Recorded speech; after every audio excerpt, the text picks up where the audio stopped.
तो question number 5 है exercise 4.2 का। The altitude of A right triangle is 7 centimetre less than it's base. Question ये कह रहा है कि किसी राइट ट्रायंगल का जो अल्टीट्यूड है, अल्टीट्यूड का मतलब आप सभी को पता होना चाहिए हाइट होता है। तो आप सभी को पता है कि जो राइट ट्रायंगल होता है उसमें एक एंगल 90 डिग्री का होता है, ठीक है ना। सपोज करो ये आपका राइट ट्रायंगल है जिसका एक एंगल 90 डिग्री का होगा और इसी एंगल से जो वर्टिकल लाइन होती है उसको बोलते हैं अल्टीट्यूड या फिर हाइट। तो हाइट को दे रखा है, क्या बोल रहा है कि 7 centimetre less than it's base, इसके बेस से 7 सेंटीमीटर कम है। और हाइपोटेनस दे रखा है 13 सेंटीमीटर। हाइपोटेनस सभी को पता होना चाहिए, longest side of right triangle is known as hypotenuse. तो 13 सेंटीमीटर हो जाएगा। अब बेस को यहाँ पे x मानना पड़ेगा आपको और हाइट इसकी हो जाएगी x-7 according to question.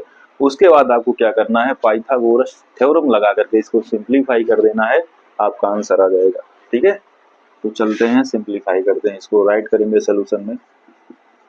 Let's consider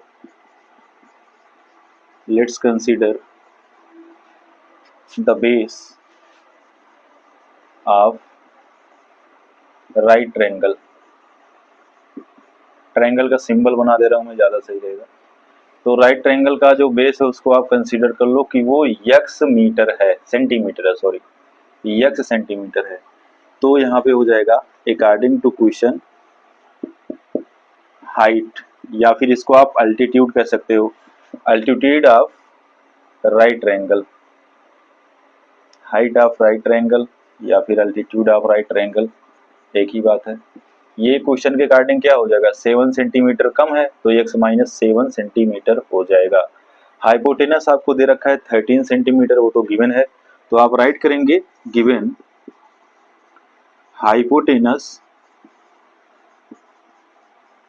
is equal to 13 centimetre. ये तीनों चीजें हमने दो चीज तो हमने कंसीडर किया है, तीसरा दिया गया है। अब यूज क्या करना है, पाइथागोरस थ्योरम। तो आप राइट करेंगे using Pythagoras theorem, using Pythagoras theorem. आप सभी को फार्मूला याद होना चाहिए पाइथागोरस थ्योरम का, क्या होता है, हाइपोटेनस स्क्वायर इक्वल टू होता है perpendicular square plus base square. तो हाइपोटेनस की प्लेस पे 13 है तो ये हो जाएगा 13 का square equal to perpendicular, perpendicular मतलब क्या हो जाएगा, जो अल्टीट्यूड है वो हो जाएगा x-7 का होल स्क्वायर और बेस आपने x माना है तो ये हो जाएगा x स्क्वायर। अब इसी को एक्सपेंड करके क्वाड्रेटिक इक्वेशन बनाना है, फिर सिंप्लीफाई कर लेना है, आंसर आपका आ जाएगा। तो देखिए 13 का स्क्वायर आप सभी को पता होना चाहिए क्या होता है, 169। यहाँ पर कौन सा फार्मूला लगेगा, a minus b whole square. तो आप राइट करेंगे a square plus b square minus 2 into a into b, ठीक है ना, प्लस एक्स स्क्वायर। आगे देखो क्या होगा, 169 इक्वल टू एक्स स्क्वायर दोनों ऐड होकर के 2x स्क्वायर हो जाएंगे और यहाँ पर 49 इंटू 7, एक सेकेंड, ये होगा प्लस 49 माइनस 14x, ये चीज होगा। अब इन सब का जो है ट्रांसफर कर लो इस साइड में या फिर 169 का इधर ट्रांसफर कर लो, एक ही बात है। तो यहाँ पर आप 169 का ट्रांसफर कर लीजिए राइट हैंड साइड में, ये होगा 2x square plus 49 minus 14x minus 169 equal to 0। ये इधर प्लस है उधर जाके माइनस हो जाएगा, कैलकुलेशन करिए। तो आगे आपका बनेगा 2x square minus 14x minus, देखो 9 में से 9 जाएगा 0 आएगा, ठीक है। उसके बाद 6 में से 4 जाएगा तो 2 बचेगा, 1 बचेगा, तो माइनस 120 इक्वल टू 0 बचेगा। अब आपको दिख रहा होगा कि सारे टर्म 2 से डिविजिबल हैं, तो सबको 2 से डिवाइड कर दो, इक्वेशन आपका आसान हो जाएगा। तो राइट करेंगे आप डिवाइडिंग बोथ साइड बाई 2 से आप डिवाइड कर दो। तो 2 से डिवाइड करने के बाद इक्वेशन चेंज होगा, यहाँ पर होगा x square minus 7x minus 60 equal to 0। अब यहाँ पर क्वाड्रेटिक इक्वेशन आपको मिल चुका है, इसको सिंप्लीफाई करके x की वैल्यू निकालनी है, उसी हिसाब से हमारा आंसर आएगा।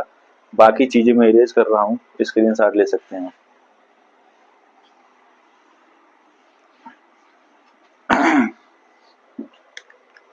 हाँ, तो एक बार इसके इक्वेशन को राइट कर लो, x square minus 7x minus 16 equal to 0। अब 60 का जो आपको फैक्टराइजेशन करना है ताकि उसके फैक्टर्स को ऐड या फिर सब्ट्रैक्ट कर दे, तो हमें क्या मिल जाए, -7 मिल जाए। तो आपके दिमाग में आ जाना चाहिए 12 5 जा 60 होता है, और 12 में से 5 जाने के बाद 7 बच भी जाता है। तो यहाँ पर होगा x square minus 12x plus 5x minus 60 equal to 0। इन दोनों में x कॉमन है, x को बाहर करो, अंदर बचेगा x माइनस 12 प्लस 5 कॉमन लो, अंदर बचेगा x माइनस 12 इक्वल टू 0। दोनों में x माइनस 12 आ गया, तो यहाँ पर होगा x माइनस 12 और यहाँ पर होगा x plus 5 equal to 0। x equal to आएगा 12 और x इक्वल टू आएगा -5। अब बताओ इन दोनों में से कौन सा आंसर लिया जाएगा, -5 लिया जाएगा कि 12 लिया जाएगा? तो -5 तो हम नहीं लेंगे, क्यों? क्योंकि इससे 7 सेंटीमीटर लेस बोला है और पाइथागोरस ट्रिपलेट बनेगा भी नहीं, तो ये नेग्लेक्ट कर दिया जाएगा। x इक्वल टू 12 लिया जाएगा, कहने का मतलब जो बेस होगा जो बेस हमने माना था वो आएगा 12 सेंटीमीटर, और इसका जो अल्टीट्यूड होगा, जो हाइट इसकी होगी, हाइट बोला था कि बेस से कितना कम है, 7 सेंटीमीटर, तो ये हो जाएगा 12 माइनस 7, 5 सेंटीमीटर इसकी हाइट आ जाएगी। ठीक है, तो जो राइट ट्रायंगल बना हुआ है जिसका हाइपोटेनस 13 है और बेस 12 होगा, अल्टीट्यूड 5 हो जाएगा। तो ये पाइथागोरस ट्रिपलेट भी होता है, इसको आपको याद रखना चाहिए, अच्छी चीज है। तो बहुत अच्छा सा क्वेश्चन था, क्वेश्चन नंबर 5। इस टाइप के क्वेश्चन बोर्ड में पूछे जाते हैं, स्क्रीनशॉट ले सकते हैं। तो देखिए क्वेश्चन नंबर 9 जो है बहुत ही इंपॉर्टेंट क्वेश्चन है, दिखने में बहुत बड़ा है, मतलब स्टेटमेंट इसका बहुत बड़ा दिया भी गया है। तो मेन चीज इसको हमें समझना है, सबसे पहले समझ के इसको सॉल्व आउट करेंगे। अब स्टेटमेंट तो बहुत बड़ा दिया गया है, लेकिन इसका जो सोल्यूशन होगा वो बहुत ही आसान होने वाला है।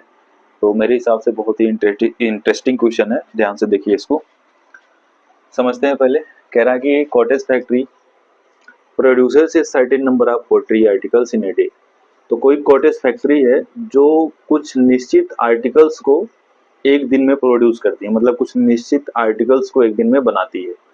It was observe on a particular day, मतलब किसी विशेष दिन ये ऑब्जर्व किया गया, that the cost of production of each article was 3 more than twice the number of article produced on that day.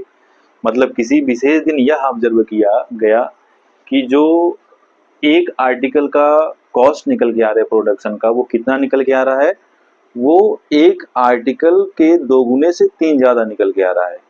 बात समझो ध्यान से, एक आर्टिकल के प्रोडक्शन का कॉस्ट कितना निकल के आ रहा है, एक आर्टिकल के 2 गुने से 3 ज्यादा निकल के आ रहा है। तो वही चीज क्वेश्चन कह रहा है कि the cost of production of each article, मतलब हर एक आर्टिकल का जो प्रोडक्शन का कॉस्ट है वो क्या है, was 3 more than the twice the number of articles produced on that day।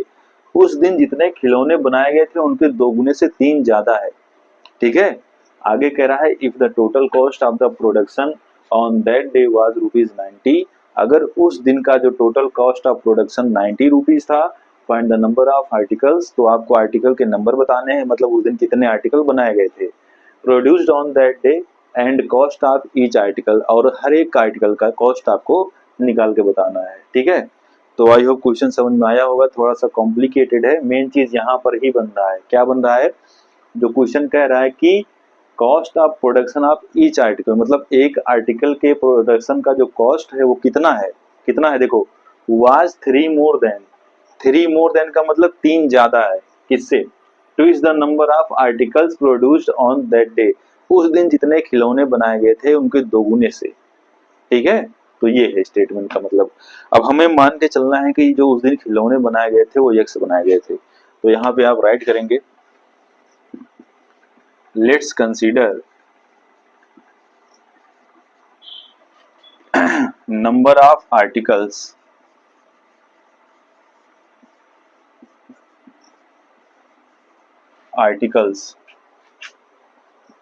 produced equal to x. आपने कंसीडर किया कि जो उस दिन खिलौने बनाए गए थे वो एक्स खिलौने बनाए गए थे। अब यहाँ पे अगला स्टेटमेंट आपको होगा अकॉर्डिंग टू क्वेश्चन, देखो ईच आर्टिकल का कॉस्ट कितना होगा उसको आप राइट करोगे according to question, cost of production of each article, क्योंकि बिना इसके हम सॉल्व आउट नहीं कर पाएंगे। तो एक आर्टिकल का जो कॉस्ट का प्रोडक्शन आएगा वो कितना आएगा, स्टेटमेंट में छिपा हुआ है। कह रहा है कि टोटल आर्टिकल्स के दोगुने से 3 ज्यादा है और ये रुपीज में है। बात समझ आई? टोटल आर्टिकल के दोगुने से 3 ज्यादा है एक आर्टिकल का जो कॉस्ट है। अब क्या बोला है क्वेश्चन में, देखो ये टोटल नंबर ऑफ आर्टिकल्स है और ये एक आर्टिकल का कॉस्ट है। अब बोला है कि जो उस दिन का ऑब्जर्वेशन था उसमें ये पाया गया कि total number of production total cost of production ₹90 था। तो टोटल कॉस्ट ऑफ प्रोडक्शन किसके इक्वल होगा, इसके और इसके प्रोडक्ट के इक्वल होगा। तो यहाँ पे आप राइट करेंगे x into 2x plus 3 equal to 90 हो जाएगा। इसी इक्वेशन को सॉल्व करना होगा। अब ये कैसे हुआ, देखो आप सभी ने बच्चों ने पढ़ा हुआ है कि अगर एक पेन का कॉस्ट 5 रुपए है और टोटल नंबर ऑफ पेन 10 हैं तो कितने हो जाएंगे, दोनों को मल्टीप्लाई किया जाता था। तो यहाँ पर भी वही एक पेन का मतलब एक खिलौने का कॉस्ट हो गया और ये टोटल खिलौना नहीं, एक आर्टिकल का कॉस्ट हो गया और ये टोटल आर्टिकल्स हो गया। दोनों का मल्टीप्लाई करेंगे तो उस दिन के टोटल कॉस्ट के इक्वल हो जाएगा। तो वही इक्वेशन बनेगा, यहाँ पर दोनों का मल्टीप्लाई करेंगे, ये होगा 2x² plus 3x equal to 90 का ट्रांसफर करेंगे तो ये होगा 2x² plus 3x minus 90 equal to 0। अब इनका मल्टीप्लाई करेंगे, जैसा कि क्वाड्रेटिक इक्वेशन वाले चैप्टर में आप सभी ने पढ़ा हुआ है। कांस्टेंट टर्म और ए का मल्टीप्लाई करने के बाद क्या मिलेगा, देखो यहाँ पे -90 है प्लस 2 है, दोनों का मल्टीप्लाई करेंगे -80 मिलेगा और 180 मिलेगा। और -180 का फैक्टराइजेशन करना है ताकि उसके फैक्टर्स को ऐड कर देने पर क्या मिल जाए 3 मिल जाए। तो इसका बनेगा 15 इंटू -12 बनेगा। देखो इनको मल्टीप्लाई करोगे तो -180 बन जाएगा और इनको ऐड कर दोगे तो आपको +3 भी मिल जाएगा। तो इस प्रकार आप मिडल टर्म को स्प्लिट कर सकते हो, इसको रफली कहीं बगल में लिख सकते हो आप। अब ये कैसे हुआ है मैं जानता हूँ, प्राइम फैक्टराइजेशन मेथड मैंने बताया हुआ कैसे किया जाएगा। पहले इसका प्राइम फैक्टर करोगे, फिर पेयर बनाओगे नंबर्स का और यही पेयर बन के आएगा तो आपका सेटिस्फाई होगा मिडल टर्म। ये होगा 2x² plus 15x minus 12x minus 19 equal to 0। इन दोनों में क्या कॉमन है, x कॉमन है केवल, तो अंदर बचेगा 2x प्लस 15 प्लस इन दोनों में क्या कॉमन है, 2 कॉमन है, अंदर बचेगा x माइनस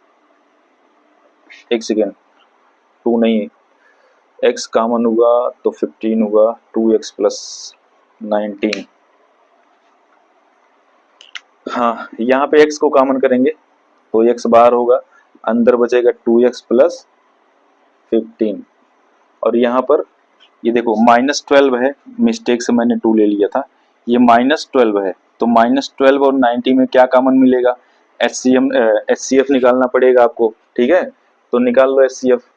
तो ये हो जाएगा 12 और 19। 12 को आप फैक्टराइज कर सकते हो ऐसे करके 3 इंटू 4 12 हो गया और 90 को आप कर सकते हो कैसे करके 3 इंटू 30, ठीक है। अब 30 को आप आगे भी कर सकते हो फैक्टराइज, तो इसमें 4 नहीं आएगा, तो मेरे हिसाब से जो HCF होगा वो 3 ही बन रहा है, 3 नहीं बनेगा 6 बनेगा, 3 2 6, हाँ ठीक है 6 बनेगा। तो 6 को कॉमन लेंगे, यहाँ पे 6 -6 को कॉमन लेंगे, अंदर बचेगा 2x प्लस 15 इक्वल टू 0, ठीक है। अब देखो दोनों में 2x प्लस 15 आ गया, कॉमन ले लो 2x प्लस 15 और यहाँ पर बचेगा x माइनस 6 इक्वल टू 0। तो ये तो नहीं लिया जाएगा, क्यों नहीं लिया जाएगा, क्योंकि इसकी जो वैल्यू होगी वो फ्रैक्शनल आ जाएगी। जब आप चेक करोगे 2x प्लस 15 इक्वल टू 0 करके तो x इक्वल टू आएगा -15/2। ये फ्रैक्शनल वैल्यू नहीं ली जाएगी, क्यों नहीं ली जाएगी, क्योंकि आपने क्या कंसीडर किया है, नंबर ऑफ आर्टिकल्स को कंसीडर किया है कि वो x है और x की वैल्यू फ्रैक्शनल नहीं होगी, क्योंकि जो काउंटिंग नंबर्स होते हैं वो हमेशा रियल नंबर नेचुरल नंबर होते हैं जो काउंट किए जाते हैं, ठीक है ना, इंटीजर में आते हैं। तो ये नहीं होगा, यही होगा जो आपका बच रहा है, x माइनस 6 इक्वल टू 0 करेंगे तो x इक्वल टू 6 आ जाएगा और यही आपका आंसर होगा। तो बहुत ही प्यारा क्वेश्चन था, क्वेश्चन नंबर 9। आई होप समझ में आया होगा, स्क्रीनशॉट आप ले सकते हैं इसका, बहुत ही अच्छा क्वेश्चन था।